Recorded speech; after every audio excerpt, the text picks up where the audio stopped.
Hey everybody, as you may know, August is Women in Translation Month, so I'm here to recommend some books from my shelves to your shelves for your Women in Translation Month TBR. So let's get started.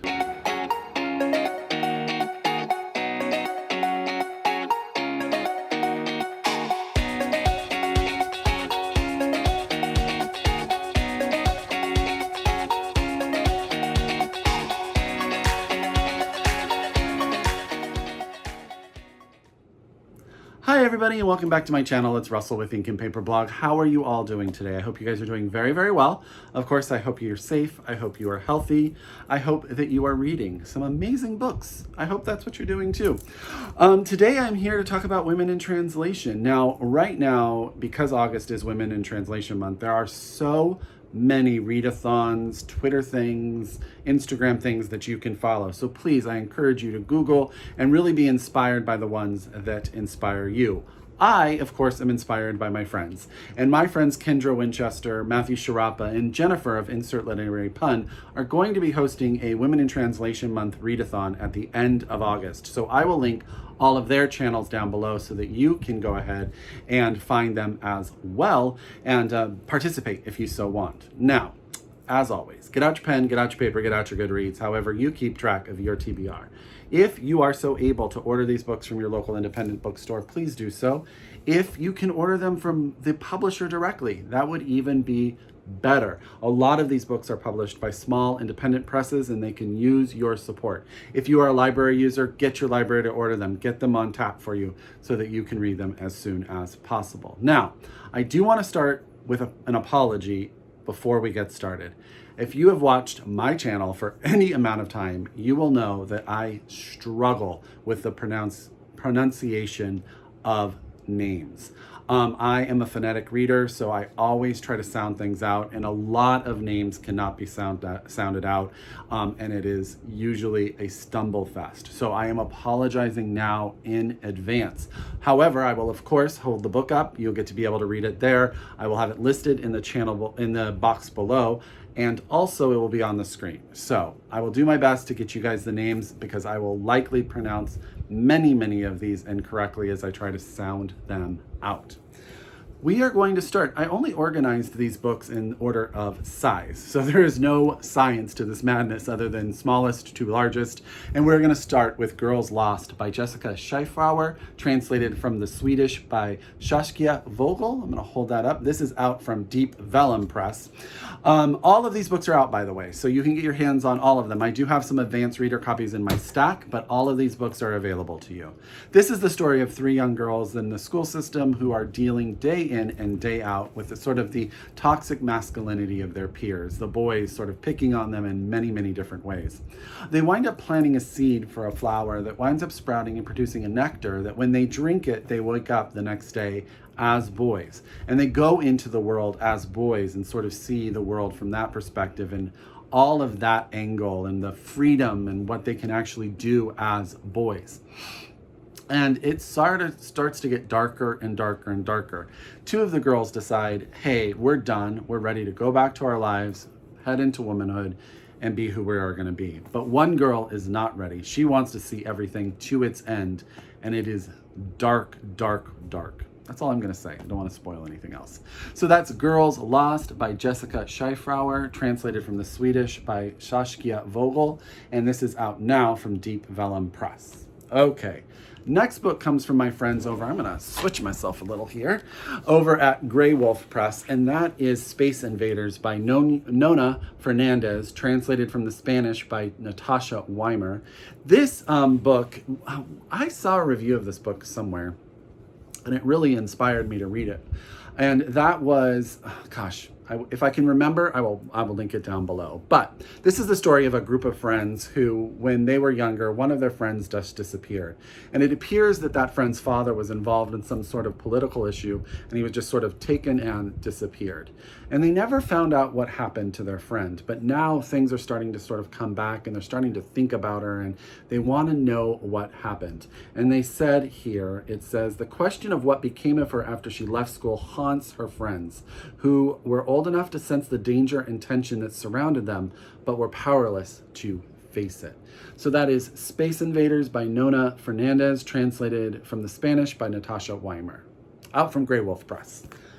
The next book, God, I love all of these presses. I really do. My friends over at Two Line Press are so nice to me, and they sent me this one. I actually have not read this one yet, but this is Be, Book, and Me by Kim Sagwa, translated from the Korean by Soon-hee Jung. I read Kim's first book that Two Line Press translated. I believe it was called Mina, and I loved it. So I'm very excited about Be, Book, and Me. This is a story of two young girlfriends in school together. They're best friends, and unfortunately, one day, unintentionally, one of the friends spills the secrets of the family life of the other friend, and that changes everything.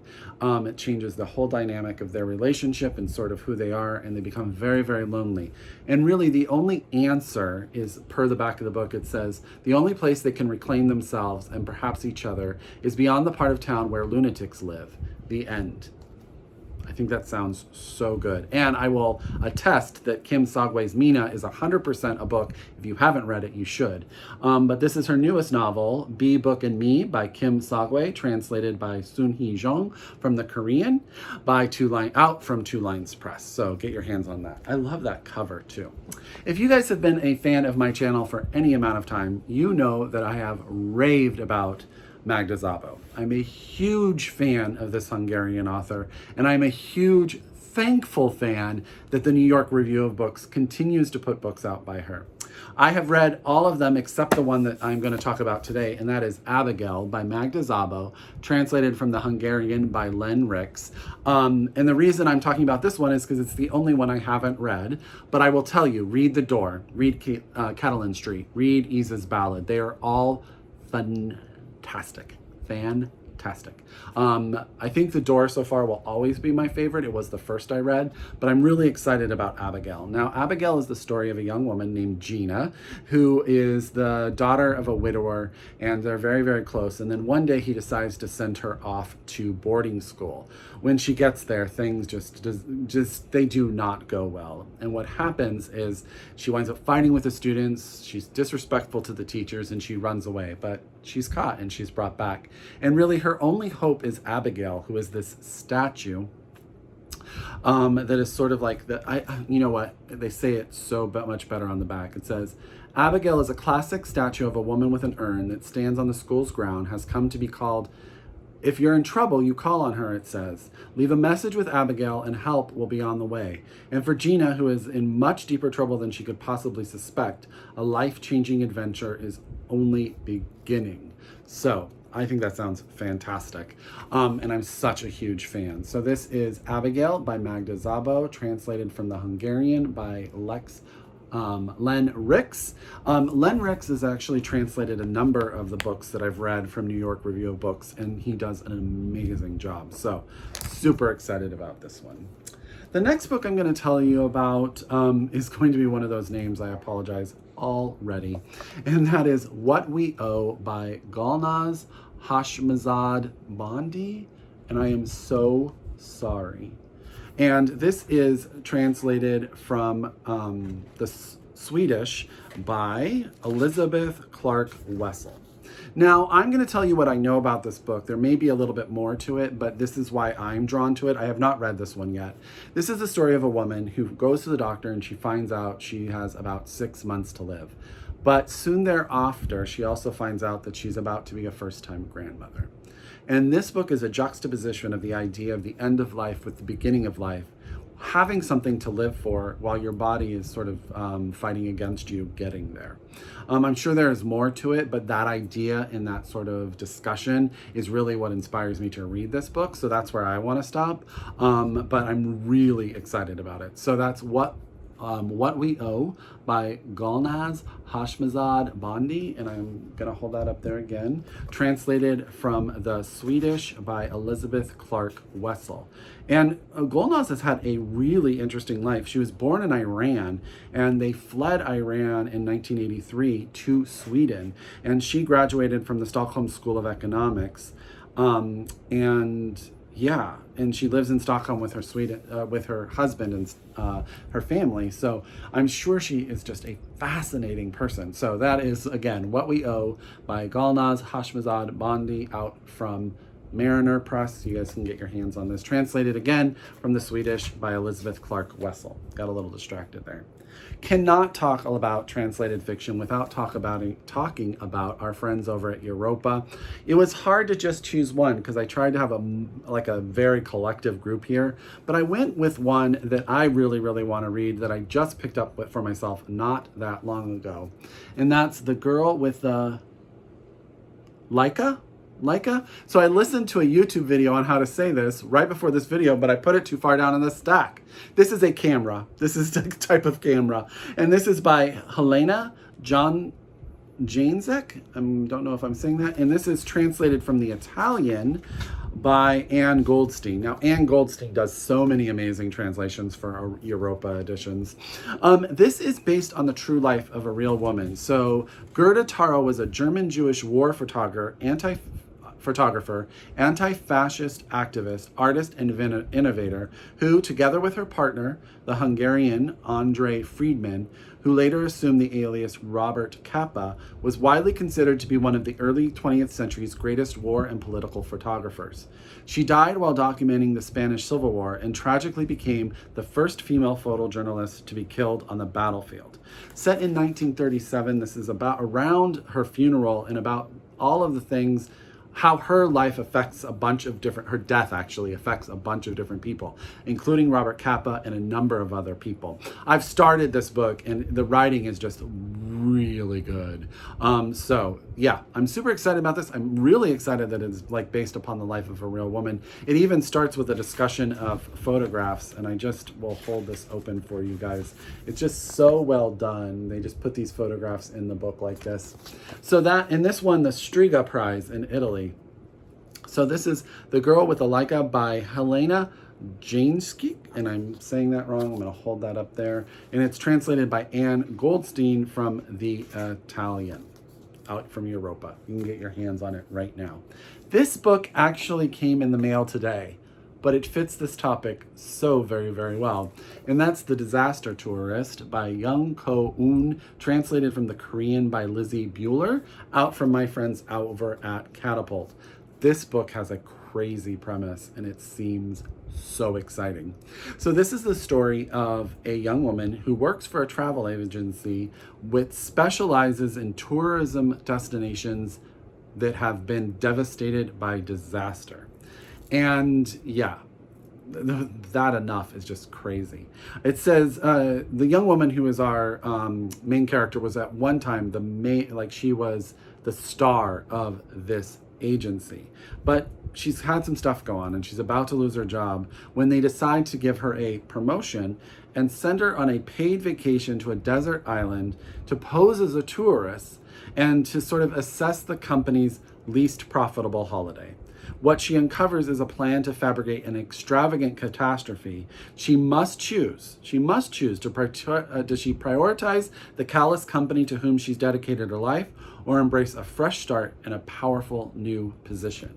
So that is The Disaster Tourist by young Ko-Eun, translated from the Korean by Lizzie Bueller, out from Counterpoint Books. Yeah, that sounds really, really good. I cannot wait to read that. This book may have one of the most beautiful covers that I have ever seen. And let me just hold that up for you. How beautiful is that cover? And this is out from a press that I don't know very well, Seagull Books in New York. I don't know them. But this is Camila in October by Muriel Best, translated from the French by Stephanie Schuschner. Sorry, Stephanie. This is a coming-of-age lesbian story set in the 1950s in a working-class neighborhood in France. Our main character is sort of an introverted, book-reading woman with a bunch of different characters all around her. And she sort of lives her own quiet life until one day, you guys will love this, but an intellectual and sexual relationship with the dentist's wife opens a world of new possibilities to Camila. Where will this lead her? suicide, murder, accidental death. All are possible in this unconventional narrative. So one, can we just take a moment that this book is gorgeous? Two, it's sort of a dark lesbian coming of age tale. And I've heard many really great things about Muriel Best's writing. So this is Camila in October by Muriel Best, out from Seagull Books, translated from the French by Stephanie Scheschner. Cool. Okay, next is one of my absolute favorite writers ever. She sits on the very top shelf of this room, are all of my favorite writers, and all of the books by this author are up there. And that is Yoko Agawa. And this is her novel, Hotel Iris. Now, I truly could have chosen any of Yoko Agawa's books. I love them all. This one is translated, I believe they're all translated by Stephen Schneider. He translated all of them, including The Memory Police, which I believe is currently shortlisted for the Man Booker International Prize that should be announced probably very soon. Hotel Iris is a dark tale of a young girl who works for her family in a hotel and meets an older man, and sort of their dark and twisted and odd uncomfortable relationship that starts after he spends one night in the hotel. And it turns out that he has a history. It turns out she's trying to figure out who she is.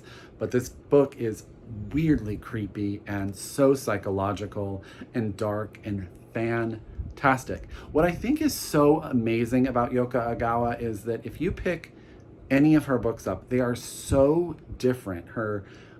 What she writes about, nothing quite fits together, but you can always get a sense of her lyrical style and the beauty with which she can speak about the world. And this book is dark, don't get me wrong, but it is amazing. And I highly recommend any books by her. So this one is out from, who published this one? Picador, and this is Hotel Iris by Yoko Agawa, translated by Stephen Schneider. And I highly recommend. The Memory Police was one of my favorite books that I read last year. I recommend The Housekeeper and the Professor. Is that what it's called, or is it the other way around? Which is phenomenal. Her collection of dark short stories, Revenge, is also very good. Okay, talking about short story collections, segue, Russell. I'm just gonna recommend Mouthful of Birds by Samantha Schweblin, translated from the Spanish by Megan McDowell. Samantha Schweblin is a, Argentinian writer. Couldn't think about that.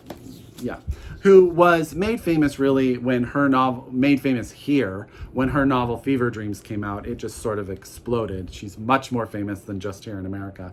And this is her collection of short stories. And she has a new novel that just came out that I don't have yet.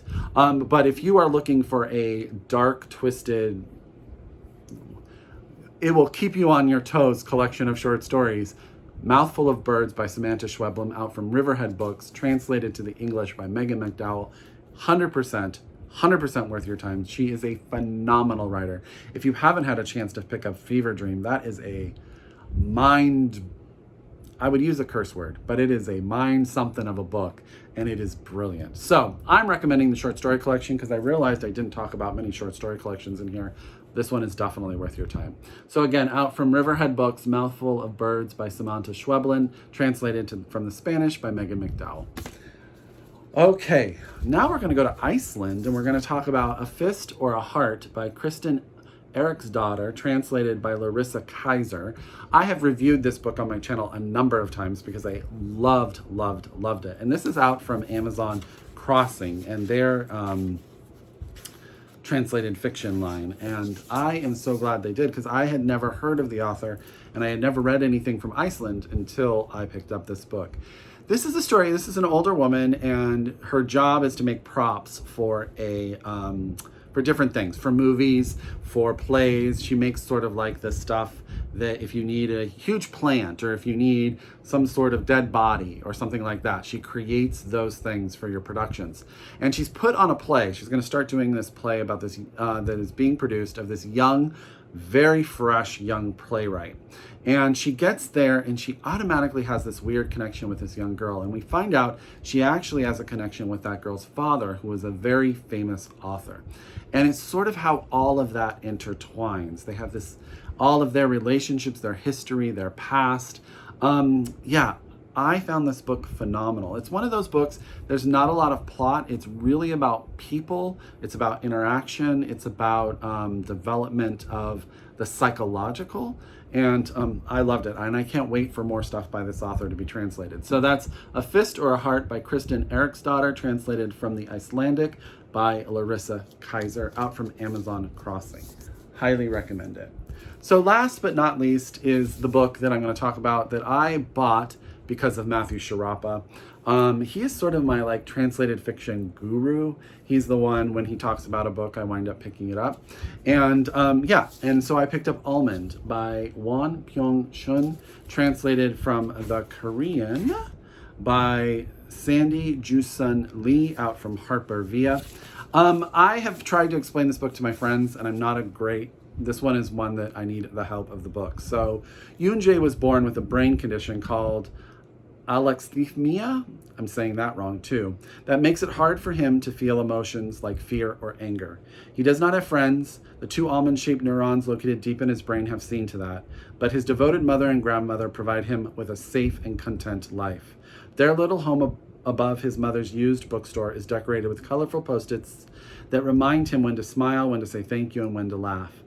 Then, on Christmas Eve, his 16th birthday, everything changes. A shocking act of random violence shatters his world, leaving him alone and on his own. Struggling to cope with his loss, he retreats into silent isolation until troubled teenager Gon arrives at a school and they develop a surprising bond.